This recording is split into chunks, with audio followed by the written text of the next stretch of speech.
teman-teman kita mahasiswa yang masih berada di apa tahanan di penjara karena kasus yang terjadi pada tanggal berapa itu 25 Agustus yang lalu. Ini masih ratusan yang belum bebas karena kriminalisasi. Nah, artinya sekali lagi apa yang terjadi pada saudara Andri ini adalah apa? Freedom from fear, gitu ya, kebebasan dari rasa takut, kebebasan untuk memperoleh rasa aman itu masih belum dijamin sepenuhnya. Padahal di Undang-Undang Dasar yang merupakan hasil reformasi, ya, di situ terdapat serangkaian jaminan perlindungan terhadap citizen constitutional rights atau human rights. Salah satunya di pasal 28G ayat 1 itu antara lain menyebutkan bahwa setiap orang itu berhak atas rasa aman dan perlindungan dari ancaman ketakutan untuk berbuat atau tidak berbuat sesuatu yang merupakan hak asasi manusia. Nah, ini adalah hak konstitusional warga negara yang merupakan pencerminan dari prinsip-prinsip demokrasi. Hak atas rasa aman, hak untuk berbicara, hak untuk mengkritik gitu ya, kondisi negara pada saat ini. Jadi, kalau kita perhatikan dalam perspektif hak asasi manusia, saya kira ini harus ada penuntasan yang secara komprehensif. Nah, kalau kita perhatikan, apalagi nih ada Kementerian HAM, bahkan menterinya sudah menyampaikan statementnya bahwa ini harus dikutuk. Nah, sejauh mana yang dilakukan oleh government kalau ini adalah eh, tindak pidana yang dilakukan oleh kekuasaan?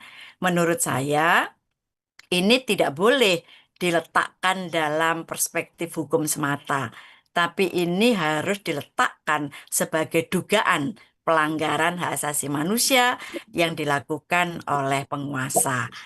Nah, problemnya adalah siapa yang mempunyai kewenangan untuk melakukan investigasi atas dugaan pelanggaran hak asasi manusia, karena lembaga yang memperoleh mandat yang namanya Komnas HAM, Komisi Nasional Hak Asasi Manusia, di mana saya juga pernah menjadi bagian di sana, itu sekarang bukan semakin diperkuat posisinya, tapi semakin diperlemah. Nah, siapa sekarang yang harus membentuk tim pencari fakta secara independen? Kalau dulu Komnas HAM masih memiliki ya kewenangan untuk bisa melakukan itu, walaupun hasilnya adalah rekomendasi. Tapi setidak-tidaknya bagi masyarakat sipil ada laporan yang bisa disampaikan, temuan-temuan apa yang bisa disampaikan kepada masyarakat. Tapi sekarang kondisi ini semakin berbalik.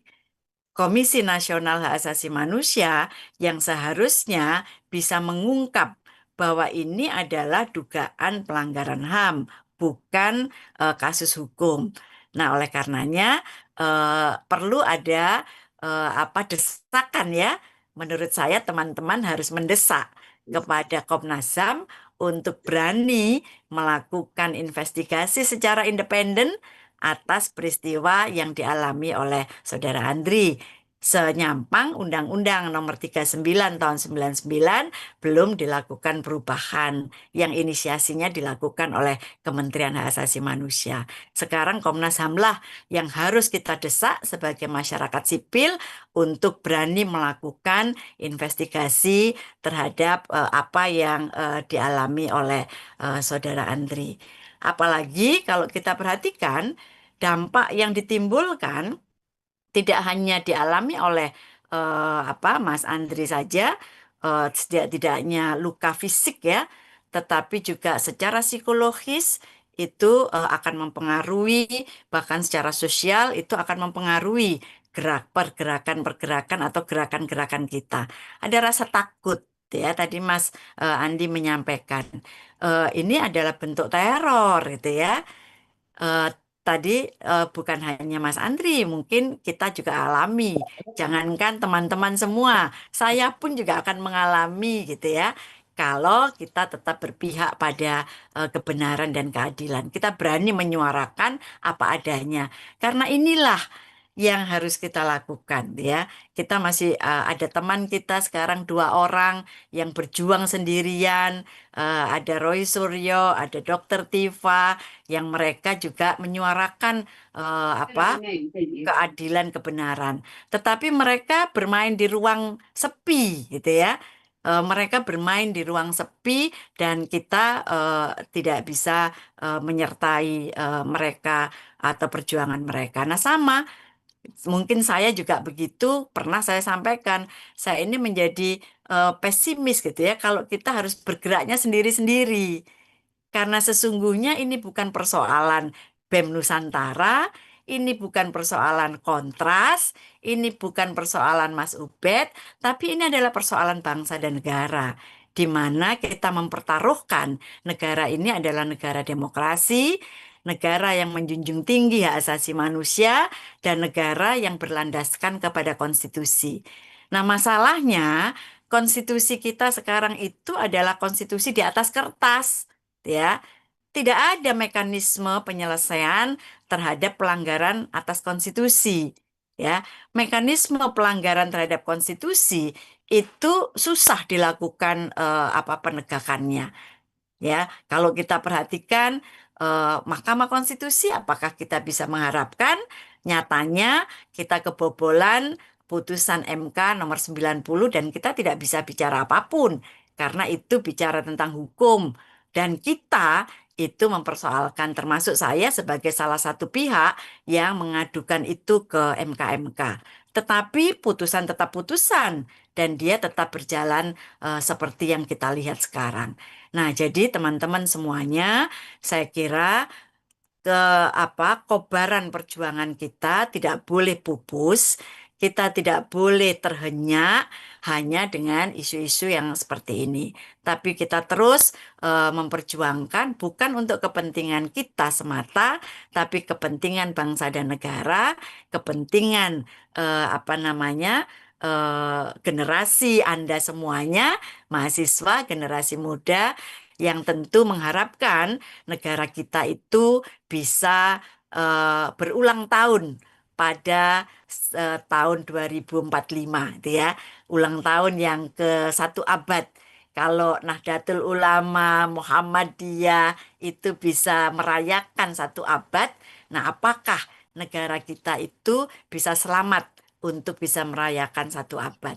Tentu sebagai negara yang tetap negara yang demokratis, negara yang menjunjung tinggi hak asasi manusia, negara yang menghormati hukum dalam konteks hukum sebagai rule of law, bukan hukum sebagai rule by law yang dipakai oleh penguasa untuk melanggengkan kekuasaannya tanpa kita berdaya apa tidak berdaya.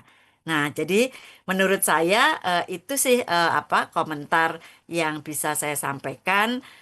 Saya menaruh simpatik, menaruh apresiasi yang sangat tinggi pada teman-teman BEM Nusantara di tengah suasana masih Idul Fitri, tetapi semangat perjuangannya tetap menyala dan perlu kita dukung bersama.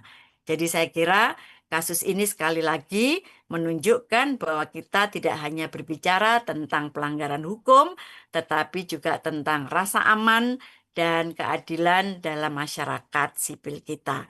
Jika benar terdapat indikasi bahwa tindakan ini tidak dilakukan secara spontan, tetapi ini adalah sebuah perbuatan yang direncanakan secara baik dalam perspektif hukum, maka penegakan hukum yang adil, transparan, tidak pandang bulu menjadi sangat penting. Dan saya mendukung Komnas HAM harus mengambil bagian penting untuk mengungkap kasus ini tidak hanya sebagai perbuatan hukum, tapi ini adalah indikasi adanya dugaan pelanggaran hak asasi manusia. Bukan hanya untuk korban, tapi untuk kita semuanya, supaya kita tidak pernah merasa takut dalam melakukan proses-proses demokrasi.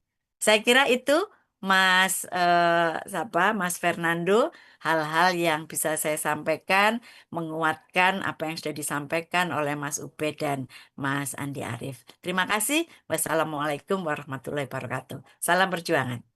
Selamat sore. Baik, terima kasih Prof. Hesti, rekan-rekan sekalian, bahwa apa yang dialami Andri Yunus bukan hanya sekedar persoalan hukum semata, namun tragedi kemanusiaan. Per hari ini cara hukum yang dikenakan kepada pelaku adalah pasal penganiayaan. Dan melihat dari 26 tahun setelah reformasi yang seharusnya demokrasi semakin membaik, justru malah semakin memburuk. Dan dari perspektif HAM harus ada penuntasan secara komprehensif. Komnas HAM yang harusnya diperkuat malah sekarang diperlemah. Oleh karena itu perlu adanya desakan ke Komnas HAM untuk memberikan investigasi terhadap apa yang dialami oleh Andri Yunus. Baik, selanjutnya kita akan bergeser yang dari tadi kita menantikan kehadiran Bapak Usman Hamid. Selamat malam Bapak Usman Hamid. Apakah sudah masuk ke dalam Selamat malam, Bung Selamat Fernando. malam Bapak. Baik. Ya. Ya, izin Bapak langsung saja. Jadi habis ini kami persilakan untuk Bapak Usman Hamid. Bagaimana Bapak Usman Hamid melihat pola kekerasan terhadap aktivis, khususnya aktivis HAM dari masa reformasi hingga hari ini, karena Bang Usman Hamid tentunya dulu juga pernah menjadi galantor di dan 8, dan apakah terdapat juga Bang kesinambungan dengan kasus Andri Yunus pada saat ini. Saya persilakan untuk Bapak Usman Hamid, monggo. Oke, terima kasih kawan-kawan semua dari BEM Nusantara. Saya tidak akan berpanjang lebar karena sudah banyak sekali yang dijelaskan oleh para pembicara terdahulu, Bung Andi, Bung Ubed, dan juga Bu Hesti. Pertama, mungkin saya akan sampaikan 3 hal. Yang pertama adalah tentang apa arti dari peristiwa ini. Yang kedua, bagaimana seharusnya peristiwa ini diungkapkan. Dan yang ketiga, apa yang bisa kita lakukan bersama-sama. Nah, yang pertama, arti peristiwa ini sebenarnya bukan hanya serangan teror terhadap seorang aktivis seperti Andri Yunus, tetapi juga serangan teror terhadap seluruh warga masyarakat yang bersuara kritis terhadap kebijakan pemerintah maupun juga undang-undang yang dibuat oleh pemerintah bersama dengan DPR. Dalam kasus Andri Yunus, undang-undang TNI, dan kita tahu bahwa sebelum ada serangan terhadap Andri Yunus, ada teror-teror serupa, entah itu dalam bentuk bangkai kepala babi kepada jurnalis Tempo, atau bangkai kepala tikus, atau juga misalnya teror bom Molotov ke beberapa pihak, gitu ya, dari mulai jurnalis di Papua, Jubi, sampai dengan beberapa influencer. Teror-teror juga dialami, seperti DJ Doni, Firdian Aurelo, sampai dengan Shirley dan juga Iqbal Damanik dari Greenpeace. Jadi ini serangan yang saya kira dengan tidak terungkapnya kasus-kasus serangan sebelum kasus Andri, ini menunjukkan ada pola yang berulang, ada pola yang sistematis untuk menyerang suara-suara kritis, khususnya suara yang ditujukan kepada sentral kekuasaan, ya, pusat kekuasaan, baik itu misalnya militer atau misalnya istana negara. Tetapi di luar itu, sebenarnya arti dari peristiwa ini juga adalah penyalahgunaan Badan Intelijen Strategis. Sebuah badan yang sangat penting untuk membantu pengambil keputusan di dalam mendeteksi ancaman-ancaman terhadap kedaulatan nasional Indonesia, terhadap integritas teritorial Indonesia, terhadap segenap keselamatan Indonesia ketika berhadapan dengan musuh dari luar negeri, musuh dari negara asing. Dalam ketegangan geopolitik strategis yang hari ini terjadi antara misalnya Rusia, China, dan juga Amerika, atau secara lebih khusus lagi Amerika, Israel yang menyerang Iran dan berdampak serius terhadap politik regional, itu semuanya harusnya menjadi semacam lingkungan kerja, ruang lingkup kerja, tempat di mana Badan Intelijen Strategis mengumpulkan berbagai informasi tentang ketegangan-ketegangan itu dan bagaimana prospek ke depan bagi Indonesia. Apa yang bisa Indonesia lakukan, apa yang Indonesia harus hindari, dan apa yang kira-kira perlu dilakukan oleh Presiden dan DPR berdasarkan analisis intelijen itu. Jadi orientasinya keluar, bukan orientasinya ke dalam. Nah, karena itu sangat kita sayangkan dan harus ada pertanggungjawaban serius. Hari ini kita melihat ada pengumuman dari Mabes TNI, sebagian berita menyatakan ini adalah serah terima jabatan, tapi tidak jelas siapa yang menerima jabatan itu. Jadi Kepala BAIS, Letnan Jenderal Yudi, katanya menyerahkan jabatannya, tapi kabarnya juga dicopot. Tapi ini belum ada kejelasan apa dicopot atau diserahkan begitu saja. Nah, ini sebenarnya menunjukkan kelemahan dari proses hukum di lingkungan militer yang tidak mungkin memperlihatkan semacam independensi, objektivitas, dan imparsialitas sebagaimana halnya di dalam lingkungan peradilan umum. Jadi, dan kalaupun benar ia menyerahkan jabatannya, saya kira itu tidak cukup.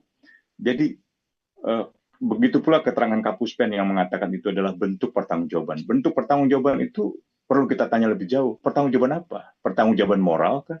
Pertanggungjawaban institusional kah? Pertanggungjawaban personal?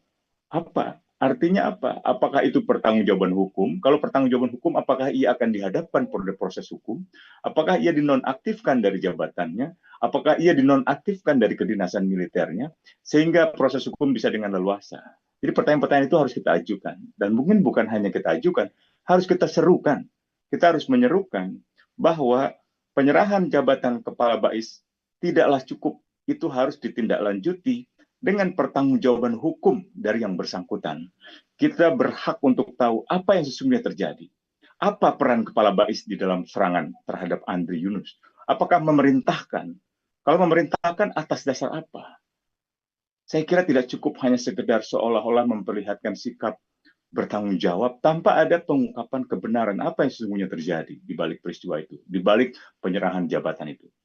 Itu yang pertama yang saya ingin sampaikan. Yang kedua, bagaimana proses hukum ini seharusnya berlangsung? Tadi kita sudah dengar Bu Esti dan teman-teman membicarakan tentang pertanggungjawaban hak asasi manusia. Saya setuju, bahkan sebenarnya ada dua tingkatnya. Yang pertama, di tingkat yang konvensional, proses hukumnya harus dimulai dan dilanjutkan oleh pihak kepolisian. Karena pihak kepolisian lah yang berkewajiban sebagai pihak berwajib untuk menjaga keamanan warga masyarakat umum, warga masyarakat sipil. CCTV yang ada di daerah Jakarta ini seluruhnya berada di wilayah hukum kepolisian. Karena itu mereka yang punya kewajiban untuk mengungkapkan apa yang terjadi di balik peristiwa-peristiwa yang mengancam keselamatan warganya. Polisian militer hanya bertugas di lingkungan militer terhadap orang-orang militer. Nah, oleh karena itu kelihatan sekali ketika awal proses hukum dimulai oleh kepolisian dan diumumkan inisial-inisial nama, termasuk juga video-video dari perolehan CCTV, dasar-dasar buktinya jauh lebih jelas. Dari mulai 86 CCTV atau Electronic Traffic Law Enforcement Camera, sampai dengan petunjuk-petunjuk awal yang lainnya. Sementara pengumuman di kepolisian militer atau di Danpuspom tidak memperlihatkan kejelasan itu. Bahkan statusnya masih belum jelas apakah tersangka. Kalau tersangka, misalnya bagaimana proses penetapan tersangka itu bisa berlangsung, apakah Puspom sudah melakukan penyelidikan ini, atau hanya karena ada proses hukum di kepolisian sudah mulai menemukan titik terang, lalu Puspom mengambil alih seolah-olah mereka tidak kehilangan muka. Jadi proses hukum ini harus diserahkan kepada jurisdiksi peradilan umum. Militer memang tunduk pada Undang-Undang Nomor 31 tahun 97 tentang peradilan militer. Tapi undang-undang itu undang-undang lama. Undang-undang itu harus dikesampingkan karena sudah ada ketentuan hukum yang baru. Pertama adalah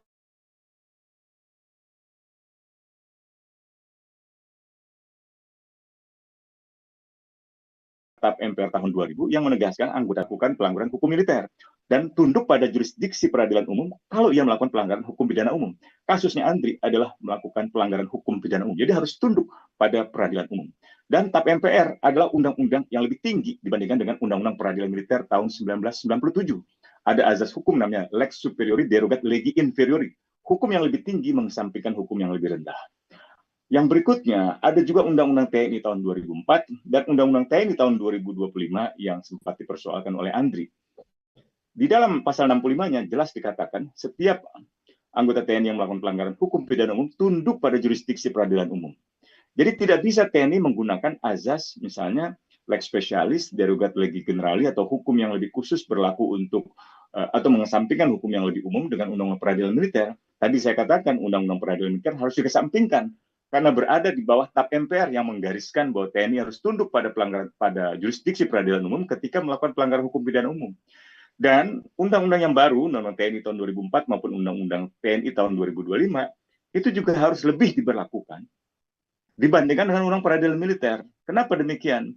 Karena ada azas hukum namanya lex posteriori derogat legi priori. Jadi hukum yang lebih baru itu mengesampingkan hukum yang lama. Jadi tidak boleh ada alasan proses hukum di kepolisian dihentikan atau diserahkan kepada kepolisian militer. Itu hanya akan berujung dengan kasus ini menguap. Atau kalaupun ini berlanjut, paling yang disalahkan hanya anggota di tingkat bawahan. Atau bahkan kalau kita lihat teman-teman, waktu ada pengumuman antara kepolisian dengan TNI di hari yang sama, ada inisial-inisial yang berbeda. Nah, sudah menjadi rahasia umum di dalam proses penanggulangan di internal militer, seringkali ada istilah tukar kepala. Jadi pelaku yang sesungguhnya disembunyikan, tapi orang-orang yang tidak terlibat di dalam kejadian itu diproses hukum gitu. Nah, pada akhirnya itu akan menyulitkan proses pembuktian dan berujung dengan pembebasan. Sementara orang yang sesungguhnya terlibat dalam sebuah kejahatan itu berujung dengan pembebasan gitu. Dan saya ragu proses hukum di kepolisian militer itu akan berjalan lebih baik daripada di kepolisian. Saya ambil contoh kerusuhan kemarin, ada sejumlah anggota BAIS yang ditangkap oleh BRIMOB, ditangkap oleh kepolisian dan diduga terlibat di dalam menyulut kerusuhan. Lalu Kapuspen dan sejumlah pejabat teras Mabes TNI mendatangi kepolisian dan meminta agar itu dibebaskan. Lalu dijelaskan bahwa itu hanyalah salah paham. Bagaimana mungkin itu salah paham? Jadi ini warisan zaman Orde Baru yang kami, generasi 98, itu ingin hapuskan, yaitu kekebalan militer, yaitu superioritas militer di dalam pemerintahan sipil, di dalam proses penegakan hukum. Saya kira ini harus diakhiri dan harus dari sekarang kita mendesakkan bahwa proses hukum ini harus berjalan di lingkungan peradilan umum. Karena hakim-hakimnya nanti jauh lebih objektif. Tidak ada kendala hierarki. Kalau di militer, sulit ya. Apalagi misalnya auditor militer, jaksanya, paling hanya kolonel. Bagaimana mungkin dia bisa memproses seorang misalnya mantan kepala BAIS yang berpangkat 3 bintang? Tidak mungkin, mustahil. Gitu. Jadi harus ada penonaktifan dari dinas kemiliteran, harus ada penonaktifan bukan hanya Kabais, saya kira Wakabais gitu, dan direktorat yang bertanggung jawab atau yang tersangkut dalam kasus serangan terhadap Andri. Gitu. Nah, selain di luar proses peradilan umum, saya kira saya setuju dengan koalisi masyarakat sipil, kita harus menyerukan desakan pembentukan tim pencari fakta yang independen. Dalam arti dia harus melibatkan unsur masyarakat, unsur tokoh-tokoh yang punya integritas moral yang tinggi. Belajar dari kasus serangan terhadap Munir melalui racun arsenik yang melibatkan Badan Intelijen Negara, maka kita harus menyerukan pembentukan 2 tim gabungan pencari fakta. Yang pertama yang dibentuk oleh Presiden, ketika Presiden SBY membentuk tim pencari fakta, saya menjadi bagian di dalamnya, menjadi sekretaris dari tim pencari fakta.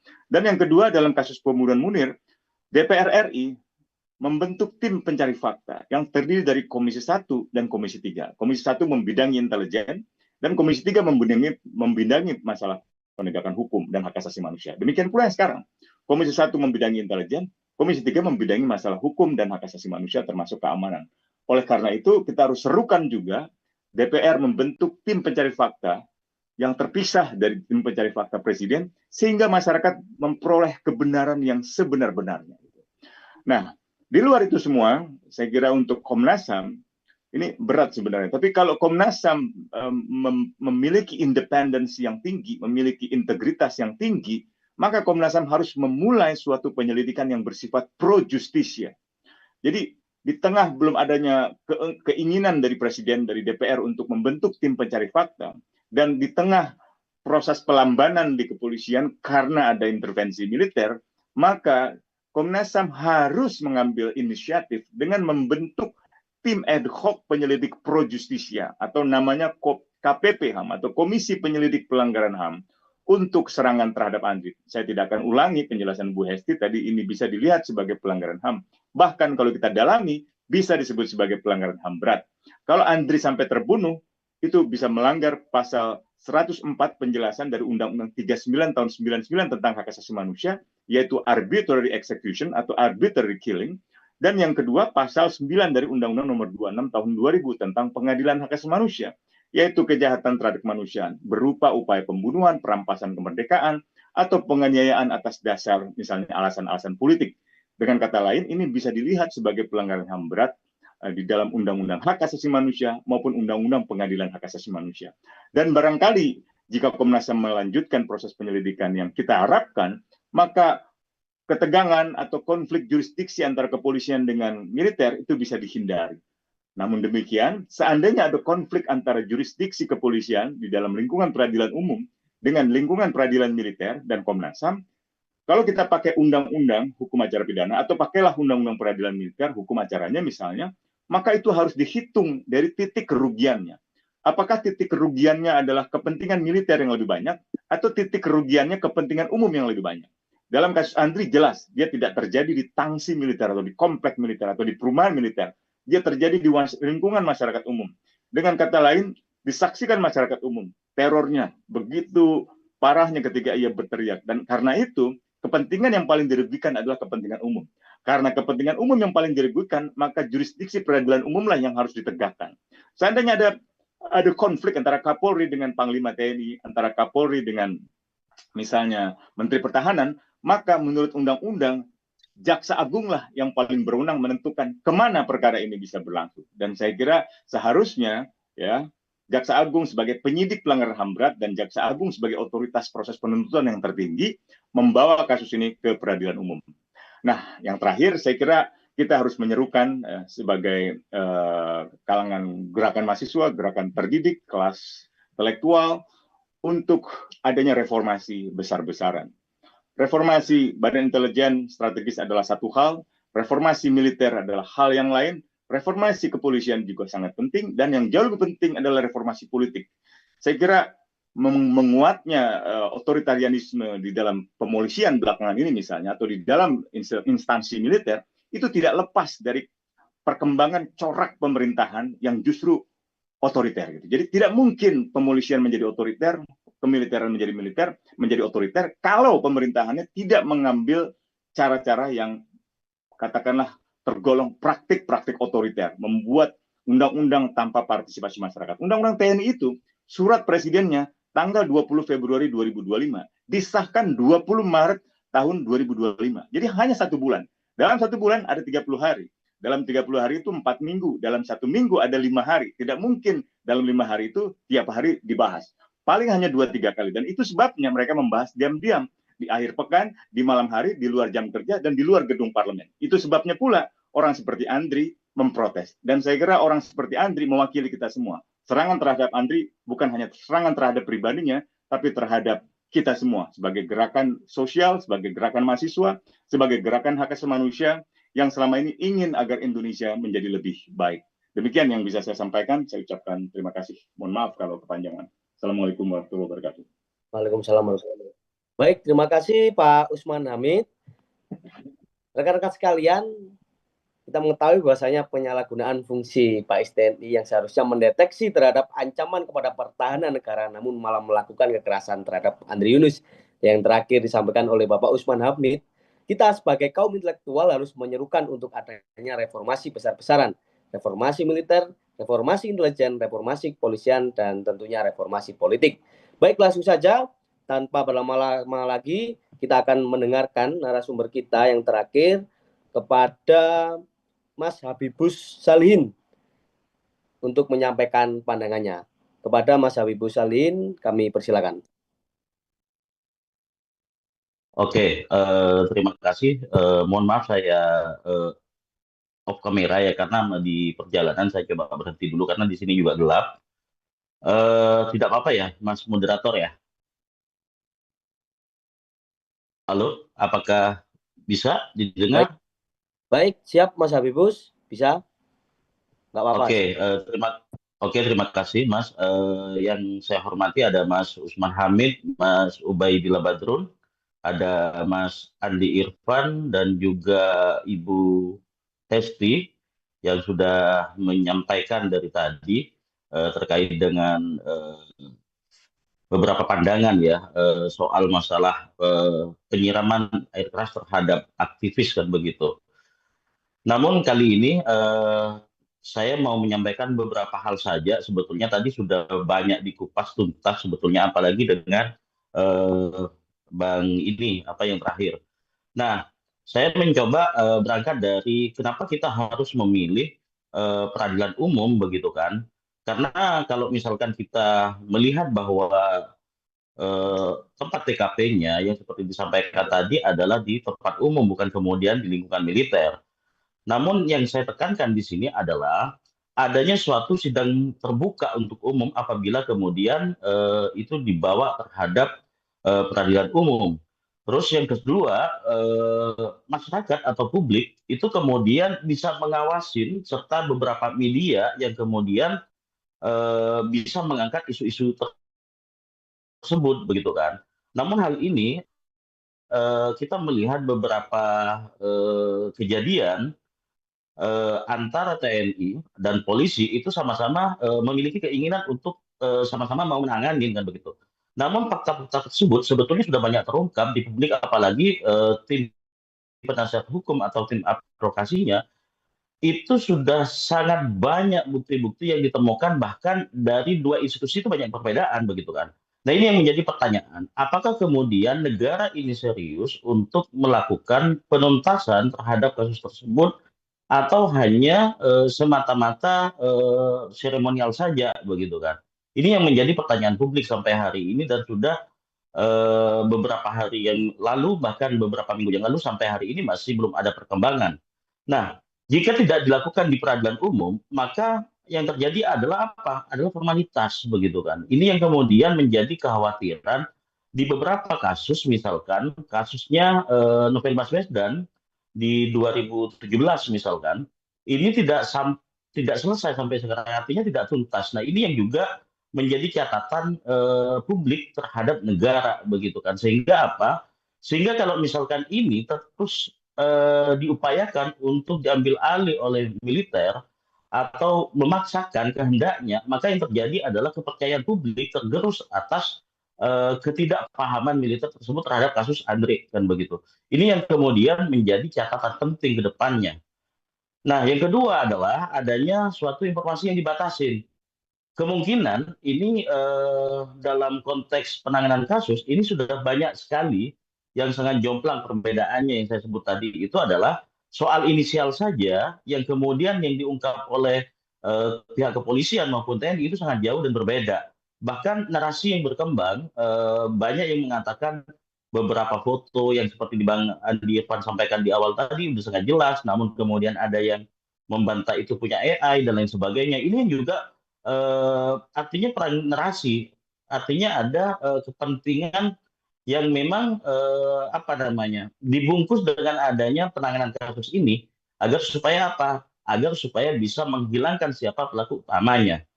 Nah, yang selanjutnya, publik dibuat kehilangan arah atau akses yang sebenarnya. Kalau misalkan ini tidak diselesaikan di dalam konteks peradilan umum begitu kan. Nah, kenapa saya katakan publik akan kehilangan arah atau kehilangan keyakinan, bahkan apa namanya akan merasa kebenaran itu tidak ada di republik ini begitu kan? Karena apa? Karena hanya tunggal nantinya ketika misalkan dikeluarkan keterangan dari teman-teman TNI misalkan. Karena apa? Karena sistemnya komando. Nah ini yang kemudian menjadi catatan juga ke depannya, apakah kemudian kasus santri ini terus-terusan akan dipaksakan ke sana. Nah, yang kedua, apa yang selanjutnya adalah saya menyoroti tentang peran publik sebagai pengawas, begitu. Nah, peran publik sebagai pengawas, teman-teman, negara tidak selalu bisa dipercaya bekerja sendiri sebetulnya.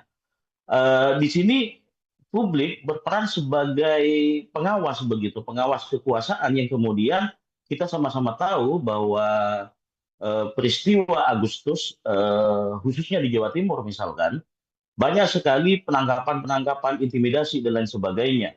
Namun tadi disampaikan Bang Usman bahwa beberapa dugaan-dugaan, bahkan ada beberapa penangkapan yang dilakukan oleh Brimob yang kemudian eh, ada dugaan keterlibatan Bais dan lain sebagainya, itu sebetulnya sudah eh, teramat jelas begitu kan. Bahwa Bais ditangkap dan lain sebagainya itu sangat jelas. Namun bagaimana negara ini menyikapi tersebut? Nah, ini salah satu contoh bahwa dalam penangkapan Agustus, baik mahasiswa, masyarakat sipil, dan lain sebagainya, itu menunjukkan bahwa negara hanya perang narasi. Nah, kalau misalkan narasinya itu kemudian misalkan semacam baik tidak terlibat atau apapun tidak terlibat dan lain sebagainya, maka kemudian itu potensinya tetap akan hilang. Sehingga sangat penting pengawasan kekuasaan yang dilakukan oleh civil society maupun dan yang lainnya ke depannya, begitu kan.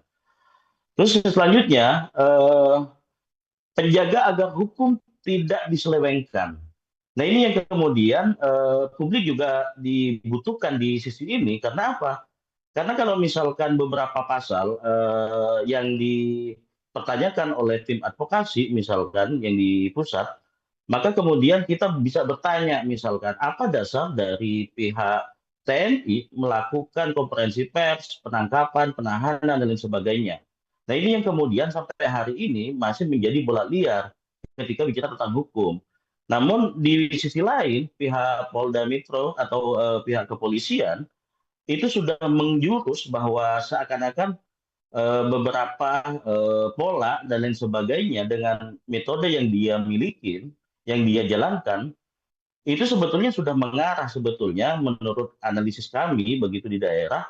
Namun hari ini dikonter oleh pihak TNI. Ini yang kemudian pengkaburan hukum begitu kan.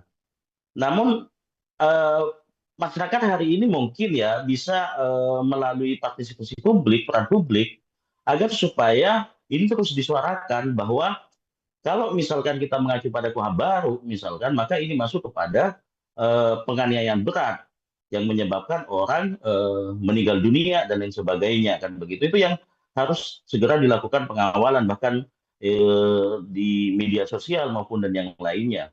Nah, yang selanjutnya adalah ini kekuatan yang menekan agar proses berjalan jujur begitu kan. Namun hari-hari ini beberapa apa namanya beberapa narasi yang kemudian disampaikan ini bagi kami yang bergerak di apa isu-isu demokrasi HAM dan hukum ini sebetulnya ada ketidakjujuran beberapa institusi begitu. Artinya kalau misalkan kemudian pihak dari TNI apa namanya melakukan suatu penyelidikan atau apapun sampai hari ini juga nggak jelas maupun juga teman-teman kepolisian. Artinya apa? Artinya di sini kami melihatnya adanya eh, pengkaburan. Lagi-lagi saya katakan pengkaburan terhadap hukum. Sehingga apa? Impunitas yang ada di situ juga terbukti nantinya begitu. Sehingga apa? Sehingga masyarakat, oh ya sudah, pelakunya sudah selesai. Tadi yang disampaikan Bu Esti, ini seolah-olah akan dihadapkan antara pelaku dengan korban saja, tapi tidak melakukan pendalaman terhadap kasus ini siapa sebetulnya aktor intelektualnya. Kalau kami mengacu terhadap penanganan polisi pada saat Agustus kemarin diklasterkan. Polisi sangat pintar, saya akuin.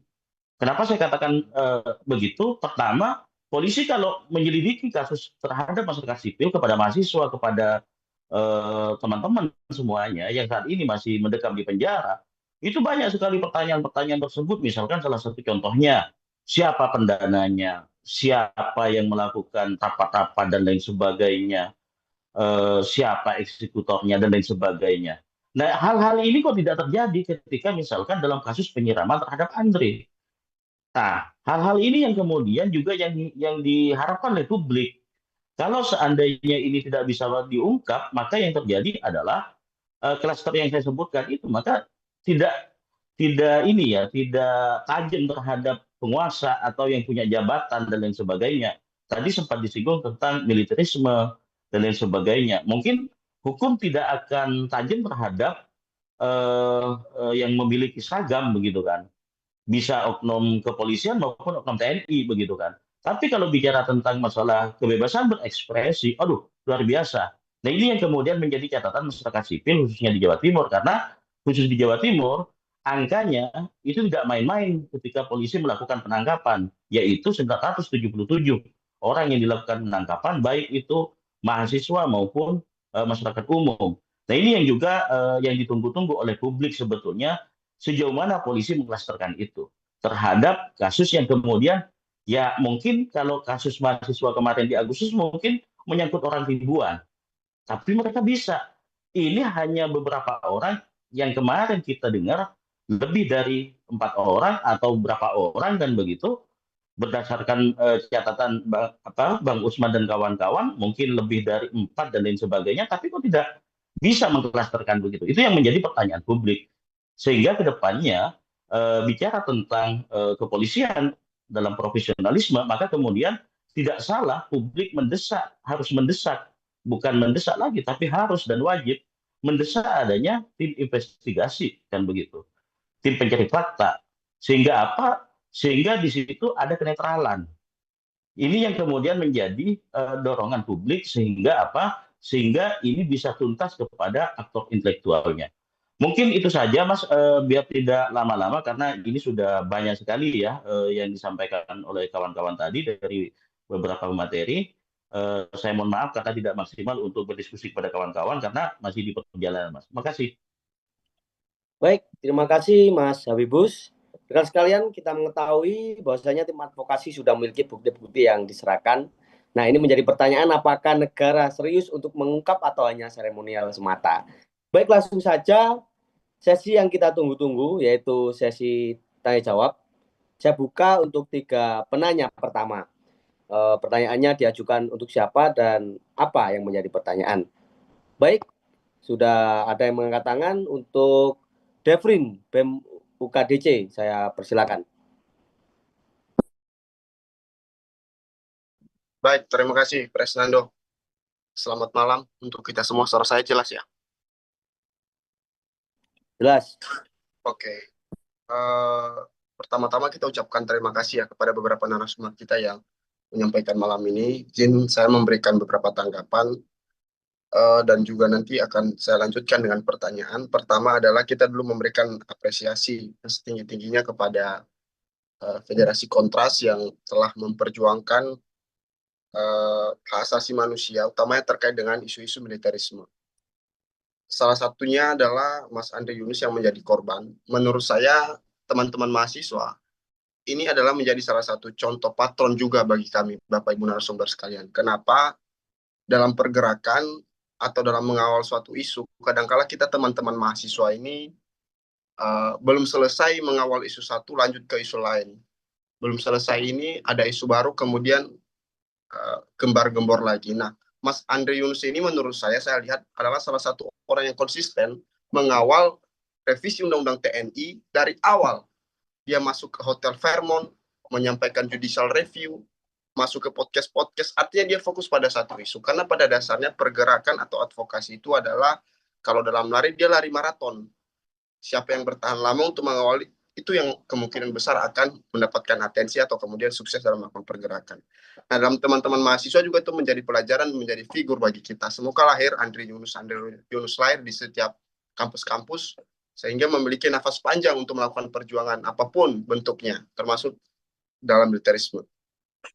BEM Nusantara Jawa Timur juga izin saya menyampaikan, salah satu organisasi yang bukan hanya ketika kasus ini mencuat, menolak keras militerisme.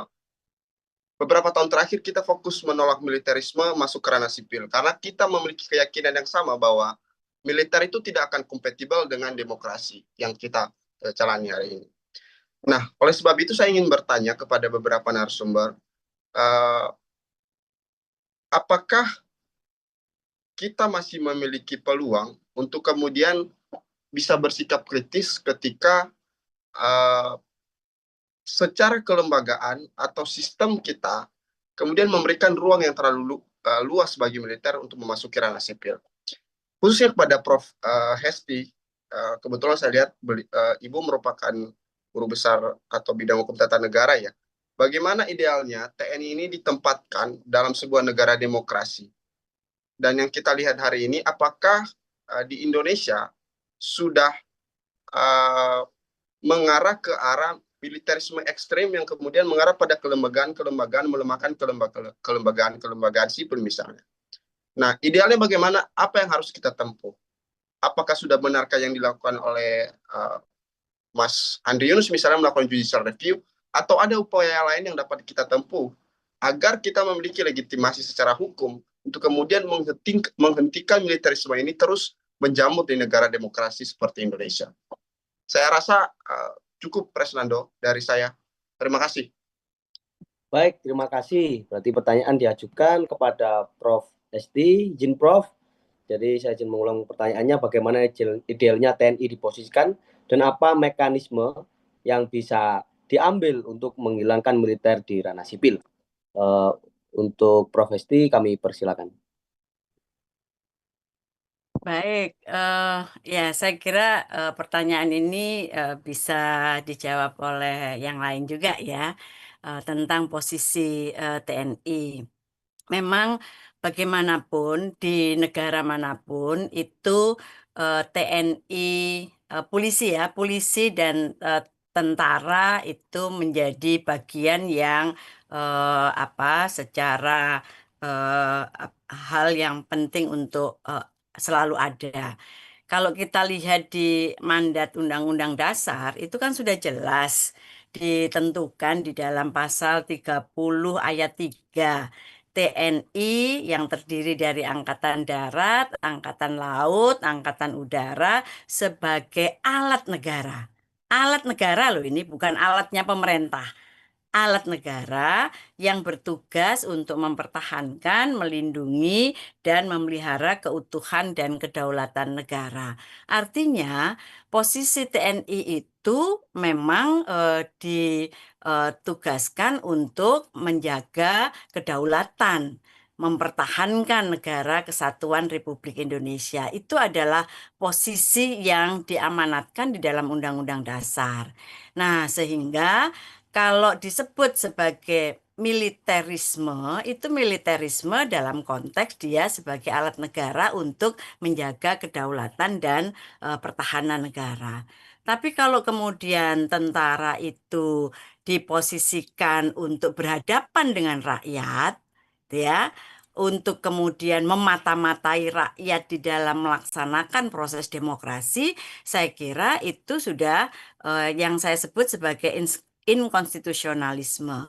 Jadi inkonstitusional ketika kemudian militer itu dijadikan sebagai alat penguasa untuk memata-matai rakyat di dalam melaksanakan proses demokrasi yang sesungguhnya itu adalah hak dari rakyat Indonesia sebagai pemegang kekuasaan tertinggi.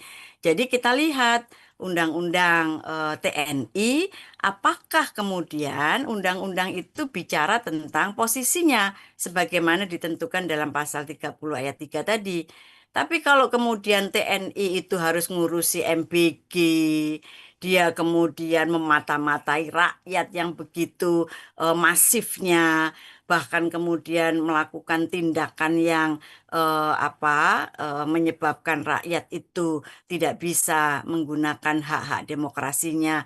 Nah, ini saya kira sudah melenceng dari makna yang ada di pasal 30 Undang-Undang Dasar. Nah, jadi menurut saya itu apalagi juga Polri samalah.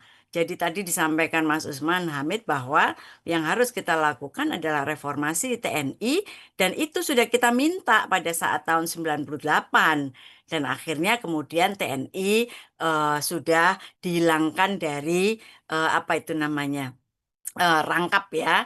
Jadi rangkap jabatan dan sebagainya. Tapi ternyata kemudian posisi itu diambil alih oleh Polri. Polisi ada di mana-mana. Nah, sekarang ternyata kembali lagi begitu Presiden Prabowo menjabat sebagai presiden, tiba-tiba undang-undang RUU ya, RUU TNI dalam waktu yang sangat singkat kemudian dilakukan perubahan. Dan sekarang kita lihat Undang-Undang Polri juga sama seperti itu. Jadi memang reformasi Polri, reformasi TNI itu harus diposisikan sesuai amanat yang ada di dalam Undang-Undang Dasar. Itu yang harus kita lakukan, bukan untuk melakukan proses yang memata-matai rakyat yang seharusnya tidak dilakukan. Saya kira itu. Mas moderator, Mas Baik, Devrin. ya. Baik, terima kasih Prof. Hesti. Apakah dari Mas Devrin sudah jelas?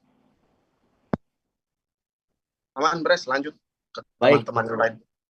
kita akan melanjutkan sesi tanya jawab yang kedua. Sudah ada yang mengatakan yaitu Saiful Anwar. Untuk Mas Saiful Anwar, dipersilakan. Pertanyaan ditujukan kepada siapa dan apa bentuk pertanyaannya? Silakan. Baik, izin masuk Bapak. Yang terhormat pertama seluruh narasumber pada malam hari ini yang tidak bisa saya sebutkan satu persatu. Terus yang kedua, Koordinator Daerah BEM Nusantara Jawa Timur, Pak Kordadini, dan seluruh mahasiswa, para media yang ikut bergabung pada diskusi nasional pada malam hari ini. Langsung ke pertanyaan saja biar bisa menyingkat waktu. Ini mungkin ditujukan ke semua narasumber yang bisa menjawab karena pertanyaannya ini sangat luas, Pak. Tetapi sedikit seperti itu. Baik, langsung saja ke pertanyaan. Karena melihat situasi sedemikian, apakah bisa mahasiswa turun ke jalan untuk demo ke Kodam? Yang di situ masuk wilayah militer. Sedangkan di undang-undang itu diatur harus ada jarak 150 meter. Saya rasa jika ada jarak 150 meter itu ibarat tidak ada gunanya ketika kita turun ke jalan seperti itu. Itu saja mungkin Pak Moderator, terima kasih. Baik, terima kasih. Saya izin memulai pertanyaannya ditujukan untuk narasumber yang memang ingin menjawab.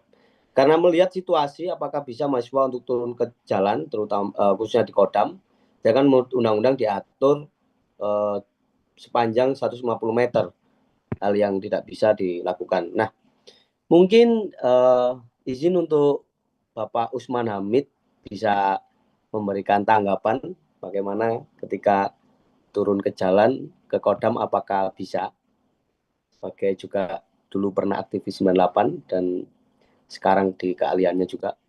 Bapak Usman Hamid, apakah masih ada di layar kaca? Oh, oke. Baik, mungkin Mas Ubed, apakah masih ada?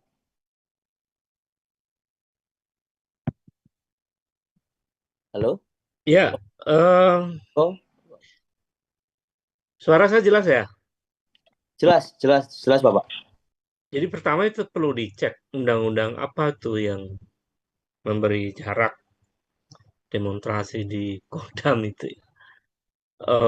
Perlu dicek saya karena ini pertanyaan spontan dan saya kira tidak tahu persis di pasal berapa yang menyebutkan bahwa kalau demo itu harus jaraknya 150 meter gitu dari lokasi demo. Kalau ada yang tahu segera bisa respon di di chat ini. Kemudian yang kedua, sebenarnya demonstrasi itu kan dijamin oleh Konstitusi 1945 di pasal 28 tentang hak kebebasan menyatakan pendapat di muka umum. Ya, itu dijamin konstitusi. Yang kedua juga dijamin oleh undang-undang eh, Undang-Undang nomor berapa? 9 tahun 98 itu tentang eh, kemerdekaan menyatakan pendapat di muka umum. Jadi berdemonstrasi itu sebetulnya adalah kewajiban konstitusional gitu. Jadi artinya dijamin konstitusi, dijamin undang-undang. Jadi kalau ada demo dilarang itu artinya yang melanggar undang-undang yang melarang itu. Jadi demo nggak apa-apa. Untuk menyampaikan aspirasi ya tentu. Jadi dijamin konstitusi, dijamin undang-undang. Yang melarang melanggar konstitusi dan melanggar undang-undang itu sesederhana itu sebetulnya. Nah, kalau kemudian tempatnya lokasi di mana saja yang memungkinkan bisa menyampaikan aspirasi kan. Isunya bisa isu tentang serangan air keras terhadap kawan kita Andi Yunus, tempat demonya bisa di mana saja. Tapi kalau mau memberikan satu tekanan politik ya, tekanan aspirasi, ya, kalau di Jawa Timur ya di Kodam ya kan. Bisa saja saya kira kalau kemudian ada aturan memang tekstual itu harus 150 meter ya 150 meter. Ya, mengenai nanti di lapangan seperti apa itu urusan teman-teman di lapangan ya. Tapi saya tidak dalam maksud memprovokasi, tapi bagi saya demonstrasi itulah hak konstitusional. Yang kedua tentu demonstrasi itu punya basis argumen ilmiah, ada data, di based on data, based on logic begitu ya. Kemudian ada argumen hukum dan lain-lain. Jadi sepanjang kita punya argumen saintifik untuk menyampaikan pendapat dan dijamin oleh undang-undang, saya kira nggak apa-apa. Saya kira itu ya, Mas Fernando. Baik, terima kasih Bapak Ubed atas tanggapannya. Mungkin dari Prof. Hesti. Iya, saya mungkin agak berbeda ya sama Mas Ubed ya. Kita harus tahu gini, teman-teman. Eh, Kalau kita bicara tentang reformasi TNI, tentu kan tidak bicara hanya satu isu ya, tetapi kita bicara tentang reformasi TNI. Maka kalau teman-teman itu demonya ke Kodam, harus tahu bahwa Kodam itu adalah kepanjangan tangan dari pemerintah pusat. Jadi itu bukan desentralisasi yang dia punya kuasa untuk melakukan keputusan. Tetapi untuk bicara tentang TNI itu adalah eh, semuanya sentralistik gitu ya, harus dari pucuk pimpinan. Nah, oleh karenanya advokasi yang harus dilakukan itu harus advokasi yang strategis. Nah, kalau advokasinya itu dilakukan secara sporadis, nanti lagi-lagi teman-teman yang akan menjadi korban. Nah, jadi menurut saya advokasinya harus advokasi strategis. Contoh misalkan kita punya nih menteri siapa itu namanya itu menteri pertahanan siapa itu Safri, saya nggak hafal semuanya. Nah, Menko ya, mungkin ke Menko yang kita harus ajak dialog dia untuk apakah dia punya agenda untuk melakukan reformasi TNI. Kemudian Panglima TNI. Nah, apakah dia punya. Nah, jadi ada dialog-dialog yang itu harus dibangun secara baik. Nah, kalau teman-teman melakukan demo, itu demo yang sudah tadi disampaikan oleh Mas Ubed itu adalah yang betul-betul terkonsep dengan baik, dengan argumentasi yang bisa dipertanggungjawabkan, dan itu adalah hak konstitusional kita. Jadi bertanya kepada pemangku kebijakan itu adalah hak kita sebagai pemegang kekuasaan tertinggi, dan itu dijamin oleh konstitusi dan juga oleh undang-undang. Tapi kalau tidak terarah, nah sekarang masalahnya adalah suara itu tidak bisa mengerucut ke satu titik. Nah, jadi kalau ke Kodam nanti jawabannya Panglima Pangdam itu dia adalah eh, perwakilan ya, wakil dari apa Mabes TNI. Nah, jadi ada pucuk dan dia pasti tidak bisa membuat keputusan. Nah, menurut saya energi itu harus disatukan, gerakan ini harus disamakan untuk yang pertama adalah mereka menutup tidak forum-forum dialogis itu. Nah, kalau kan kita demo itu, demonstrasi itu kita lakukan ketika aspirasi kita itu tidak ada yang menampung.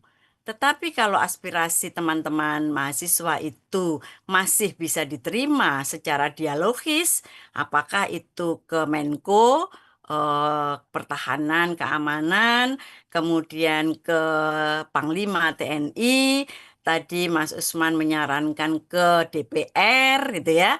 Nah, itu yang tentu harus diupayakan dulu. Nah, kalau suara itu tertutup, cara-cara dialogis itu tidak bisa kita lakukan, maka apa boleh buat?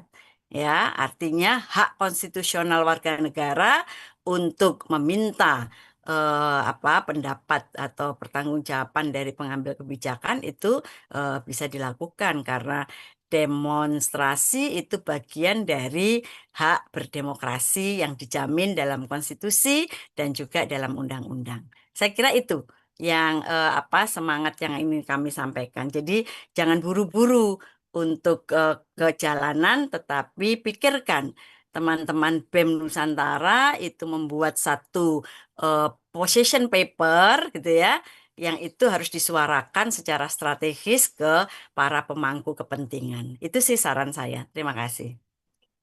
Baik, terima kasih Prof. Hesti. Langsung saja teman-teman, karena waktu juga sudah mulai malam. Yang pertanyaan terakhir untuk ini Aditama. Boleh silakan untuk Adip. Kedengaran ya? Mohon izin. Kedengaran. Sebelumnya terima kasih saya ucapkan pada koordinator BEM Nusantara selaku penyelenggara dan juga narasumber-narasumber. Jadi di sini saya akan bertanya. Jadi untuk dalam kasus tindak pidana seperti penyiraman dari saudara Andre Yunus ini kan sudah termasuk ke dalam tindak pidana berat. Nah, apakah kasus seperti ini itu memerlukan pelaporan dari masyarakat umum ataupun pihak lain untuk menyegerakan proses dari pengadilan tersebut, ataupun untuk menyeret pengadilan itu menjadi ke pengadilan umum? Dan juga bagaimana mekanisme pelaporan serta tindak lanjut hukumnya? Dan juga selain itu, jika pelaku ini merupakan anggota militer, lalu bagaimana proses penanganannya dan sejauh mana jaminan transparansi serta efek jera dalam peradilan militer? Karena saya juga mengutip beberapa eh, pasal yang memang saat ini dikeluarkan dari tim LBH ataupun Kontras, itu ada di pasal 459 tentang pembunuhan berencana, pasal 17 tentang percobaan pembunuhan, dan juga pasal 20 yaitu penyertaan. Yang dimana penyertaan ini dimaksudkan menyeret daripada aktor-aktor intelektual yang menyuruh untuk melakukan penyiraman tersebut. Nah, sedangkan untuk berita terkini yang saya dapat itu proses pengadilan itu hanya dilibatkan di pasal 472. Nah, mungkin itu bisa menjadi eh, pertanyaan bagi saya dan mungkin bisa diberikan jawaban yang kemudian bisa menjadi tambahan saya untuk bagaimana ikut serta dalam mengawal kasus ini. Mungkin itu saya kembalikan. Terima kasih. Baik, terima kasih Adip Abidatama. Pertanyaannya, apakah kasus ini harus ada pelaporan untuk menyeret ke peradilan umum? Dan pasal pembunuhan berencana yang ingin dikenakan oleh Kontras dan juga penyertaan untuk aktor intelektual. Mungkin langsung saja untuk Mas Andi yang juga selaku Sekjen Federasi Kontras untuk menjawab pertanyaan ini. Apakah Mas Andi masih ada? Oh, okay, siap. Monggo Mas Andi. Terima kasih. Tadi Usman udah jelasin cukup detail ya soal analisa hukumnya. Problem utama di dalam agenda reformasi TNI itu adalah salah satunya bagaimana memastikan TNI yang melakukan kejahatan di wilayah sipil itu harus diadili di pengadilan sipil. Itu termuat di Undang-Undang TNI tahun 2004, pasal 65. Tetapi dalam prakteknya, kawan-kawan, TNI masih memedomani Undang-Undang Peradilan Militer tahun 1997. Undang-undang ini sudah cukup lama, terbit di era masih Orde Baru, dan memberikan perlindungan TNI dari supremasi sipil ketika dia melakukan tindak pidana umum. Kalau tentara melakukan tindak pidana militer, sudah selayaknya dia diadili di peradilan militer. Dia melakukan sesuatu yang melanggar hukum militer, sudah selayaknya dia diadili dalam peradilan militer, dan sudah sedemikian seharusnya. Pertanyaannya adalah ketika tentara itu mukul tetangganya, ini kan penganiayaan biasa. Ketika tentara misalnya ini melakukan pencurian di lingkungan rumahnya atau di lingkungan masyarakat biasa, itu kejahatan umum biasa. Di Undang-Undang TNI yang semangatnya adalah reformasi, itu cukup jelas di pasal 65. Pasal 65 itu memuat 4 ayat yang di sana dipisah tentang bahwa ketika prajurit itu melakukan pelanggaran hukum militer, ya dia di peradilan militer. Ketika prajurit itu melakukan kejahatan umum, maka dia tunduk pada peradilan umum.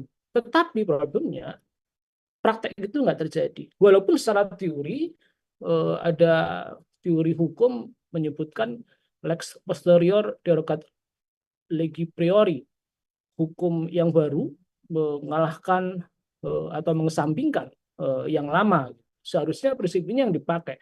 Tapi sekali lagi saya mau sampaikan dalam prakteknya itu tidak pernah terjadi.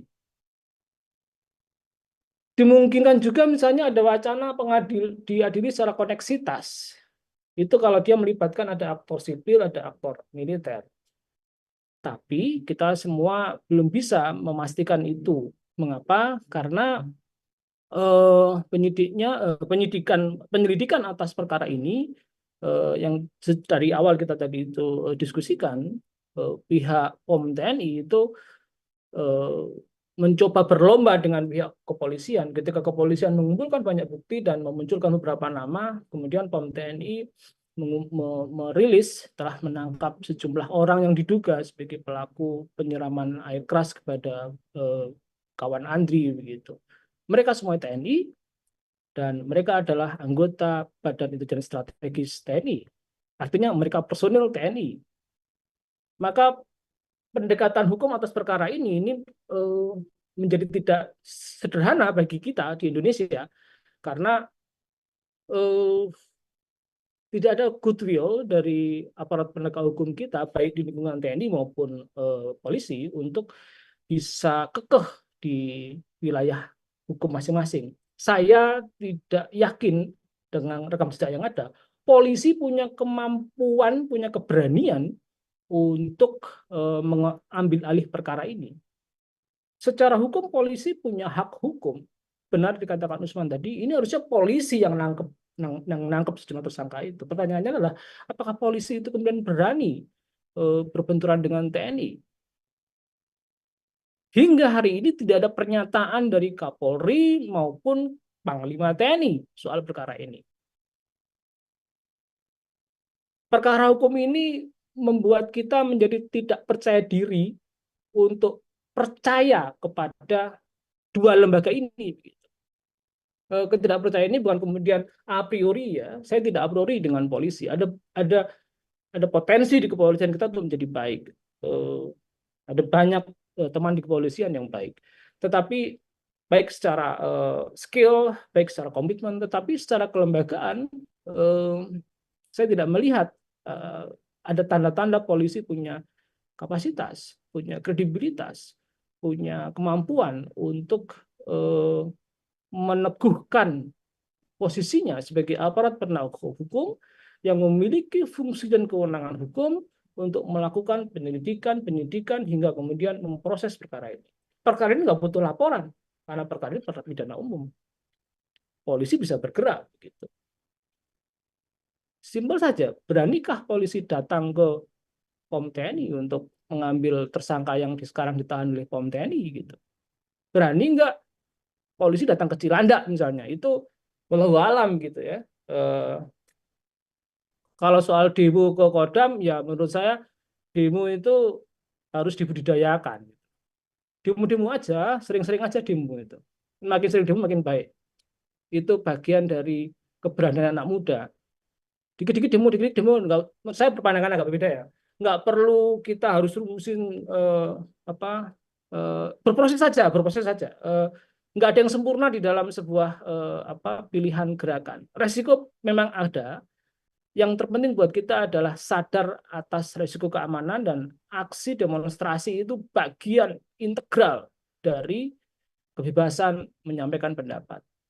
Demo di Kodam, demo di Kodim, demo di Koramil, boleh-boleh aja orang protes. Perkara ini tidak bisa dilihat atau dipandang sebagai semata perkara hukum biasa. Perkara ini bisa kita kategorikan sebagai state violence atau kekerasan negara. Mengapa? Karena pelakunya aparatur negara.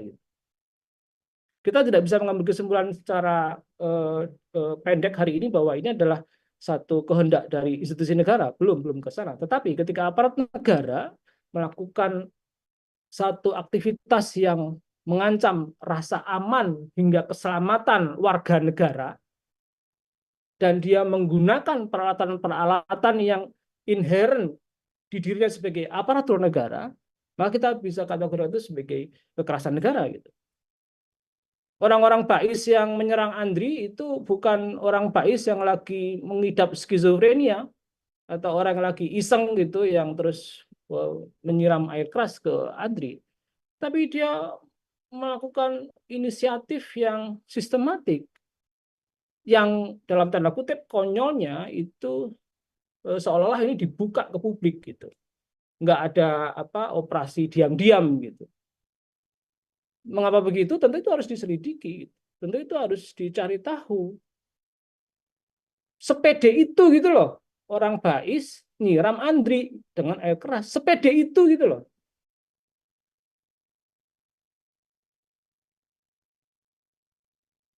Akan sangat mungkin ada ketua BEM disiram bensin oleh aparat keamanan. Sepede itu gitu mereka melakukan satu inisiatif kekerasan yang mengancam keselamatan jiwa seseorang. Yang seseorang ini bukan orang biasa, orang yang sehari-harinya menjalankan aktivitas serius dalam advokasi-advokasi yang sangat serius menyangkut urusan-urusan reformasi TNI. Reformasi TNI itu sangat serius. Mengapa sangat serius? Karena agenda itu nggak pernah kelar hingga 26 tahun pasca reformasi. Kita punya TNI, ya TNI-nya yang nggak profesional. Kita punya Polri, Polri-nya juga nggak profesional-profesional amat. Gitu. Padahal 26 tahun kita reformasi. Ini adalah agenda pokok dalam reformasi yang mandek hingga sekarang. Selain soal korupsi yang juga makin menggila. Begitu ya. Dan kita punya presiden yang saya sejak dia jadi presiden nggak pernah merasa aman lagi gitu. Yang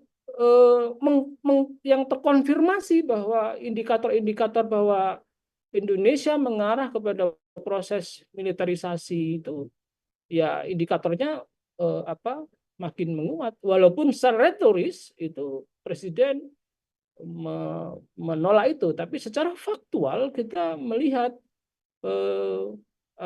step by step bagaimana militer masuk ke ranah sipil, bagaimana militer memiliki ruang yang sangat leluasa untuk bukan hanya di area-area yang sifatnya elit gitu, bahkan di level operasional itu militer terlibat di sana. Ada banyak kerjasama kementerian-kementerian dengan tentara untuk menjalankan sejumlah program kementerian. Kalau tadi Bu Esti bilang MBK itu malah militer sekali. Ada MBK, ada Koperasi Merah Putih. Ini tentara kita ini nggak lagi ngurus pertahanan negara, tapi tentara kita lagi ngurus beragam perkara yang sebenarnya bukan urusan pertahanan gitu. Dan beberapa rancangan undang-undang yang dibikin belakangan juga tentara kita sangat bersemangat untuk menjadi aparat penegak hukum. Di Undang-Undang Keamanan Cyber Nasional misalnya, di dalam rancangannya, di sana penyidik tentara bisa menjadi aparat penegak hukum. Kalau teman-teman membaca di era Orde Baru, ada yang namanya Kopkamtib. Ini sudah mengarah seperti ke sana gitu. Ketika tentara menjadi penegak hukum. Tentara bukan penegak hukum. Itu penting untuk dipahami secara prinsip. Tentara bukan penegak hukum. Dia hanya menegakkan hukum untuk dirinya sendiri, untuk lingkungannya sendiri. Dia tidak punya kapasitas untuk menegak hukum di luar lingkungannya. Tentara adalah alat pertahanan negara, bukan alat penegak hukum. Polisi adalah alat penegakan hukum. Tapi karena kita punya polisi yang juga belum cukup memiliki langgam kerja yang memenuhi kriteria-kriteria profesionalitas dan akuntabilitas, maka dalam perkara Andri ini kami sangat tidak percaya ketika perkara ini ditangani oleh polisi, sehingga kita mendorong ada segera dibentuk tim independen pencari fakta, dan itu ada di tangan presiden. Tim independen pencari fakta yang melibatkan masyarakat sipil, yang melibatkan orang-orang yang memiliki kompetensi, lembaga-lembaga yang memiliki kompetensi menjalankan investigasi dan penyelidikan secara serius. Kompetensi itu artinya ya dia imparsial, dia profesional, dia punya kemampuan. Gitu. Bukan sembarang orang gitu. Karena seringkali juga ada tim pencari fakta isinya nggak nggak kompatibel dengan apa yang harus dia kerjakan, sehingga fakta yang digali juga nggak menjawab harapan publik gitu. Walaupun saya ragu Presiden akan melakukan ini, karena kemarin dia bikin pernyataan bahwa itu mungkin dilakukan, tapi kayaknya enggak gitu. Terus apa yang harus kita lakukan? Yang harus kita lakukan adalah ya melawan situasi ini gitu. Reformasi 98 itu terjadi karena perlawanan yang dipelopori oleh mahasiswa. Dan saya kira setiap peristiwa itu bisa menjadi momentum perubahan sosial. Peristiwa Andri Yunus jangan hanya dipandang sebagai sebuah peristiwa hukum semata, tapi dia harus kita pandang sebagai momentum bagi kita untuk mendorong perubahan yang substansial. Di Indonesia ini agak aneh.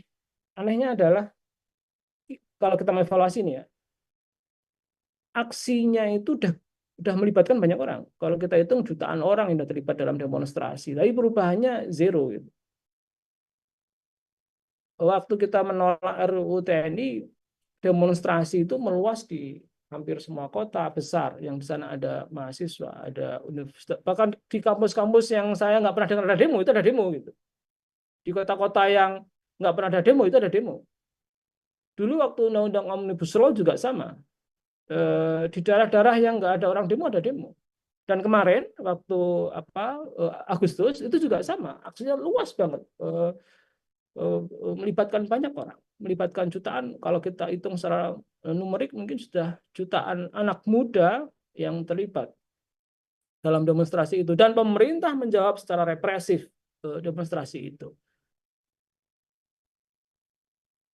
Dan endingnya nggak ada perubahan. Justru orang-orang yang menjadi pemicu kemarahan massa itu ya kembali duduk di posisi semula. Anggota-anggota dewan yang dengan angkuh dan sombong dan memicu amarah rakyat sekarang dipulihkan kembali posisinya. Dan tidak ada perubahan gitu. Yang perlu kita evaluasi adalah mengapa tidak ada perubahan. Momentumnya banyak. Demonstrasinya sering. Idenya itu genuine gitu. Saya kira kalau kita kumpulin idenya itu loh, ide tentang apa gagasan yang dimunculkan atau gagasan ditawarkan dalam setiap demonstrasi besar itu nggak kurang dari sisi akademiknya, nggak kurang jumlahnya, nggak kurang kualitasnya dibanding dengan ide-ide yang dikeluarkan oleh istana. Kita harus men-challenge para pemerintah, apakah memang hanya retorika belaka atau memang betulan gitu, dengan segala komentar dan sikapnya itu jangan-jangan hanya gimmick dan retoris saja. Menteri HAM-nya klaim sudah hafal HAM sejak umur 5 tahun. Wamen HAM-nya itu penyintas korban penculikan. Ada perkara kawan kita disiram air keras, apa yang bisa dilakukan? Komnas HAM, apa yang bisa dilakukan? Komnas HAM punya kewenangan.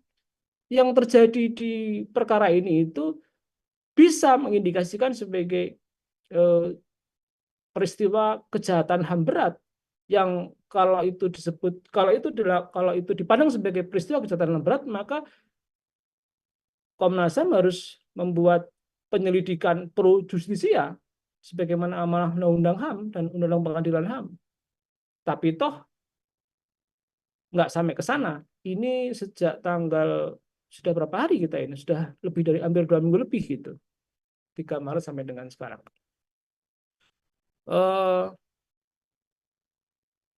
Artinya saya berharap, saya senang sekali, saya apresiatif sekali dengan diskusi kita malam ini. Apalagi ini diselenggarakan oleh kawan-kawan Badan Eksekutif Mahasiswa BEM Nusantara. Saya sangat apresiatif dan saya melalui kesempatan ini saya menyerukan gitu. Segera bikin forum-forum yang bukan hanya berdiskusi gitu. yang bukan hanya berkeluh kesah dan kemudian beraktivitas formal belaka gitu.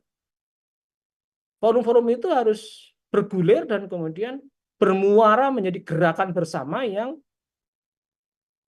konsisten, yang memiliki daya tahan. Bukan begitu dipukul terus mundur dan bubar. Gitu. Selama ini kan ya kurang lebih itu yang terjadi gitu. Demonstrasi gede, dipukul, mundur, bubar itu. Kemudian sudah istirahat. Ya, itu yang terjadi selama 6-7 tahun belakangan gitu. Di tahun 98 kita mengambil resiko bahkan pada level hilangnya nyawa itu untuk mengganti rezim Soeharto menjadi reformasi.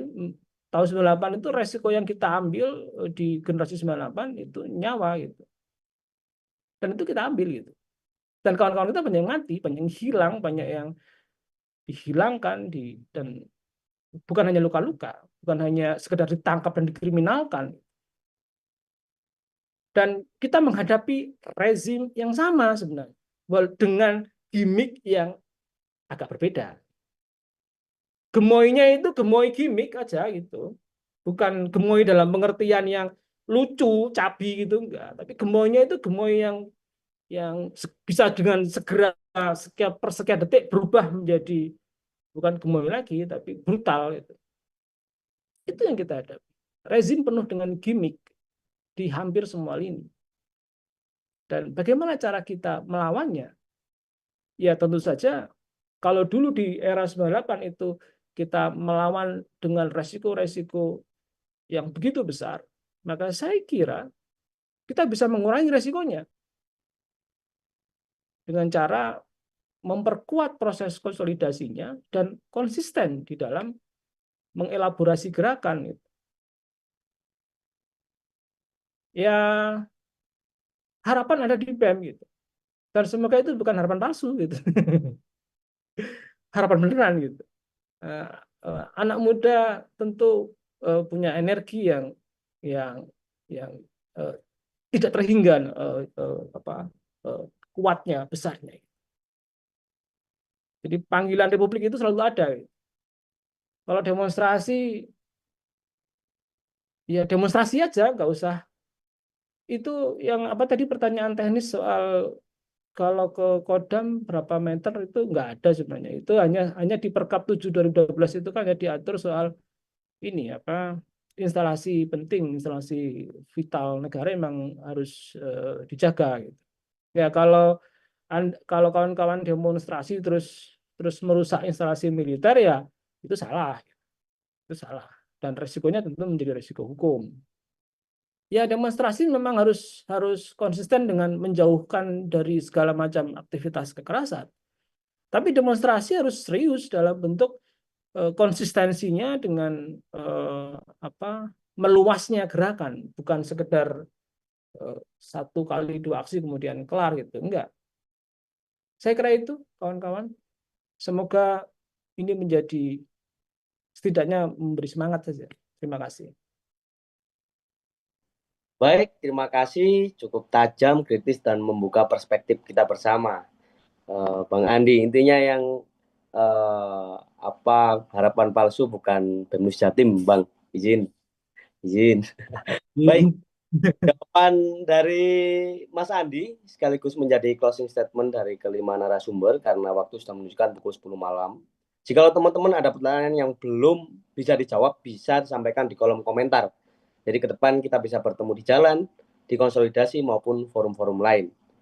Jadi mohon maaf atas ketidaknyamanannya. Jadi kesimpulannya dari saya sebelum kita melakukan dokumentasi dan ucapan terima kasih dari koordinator BEM Jatim.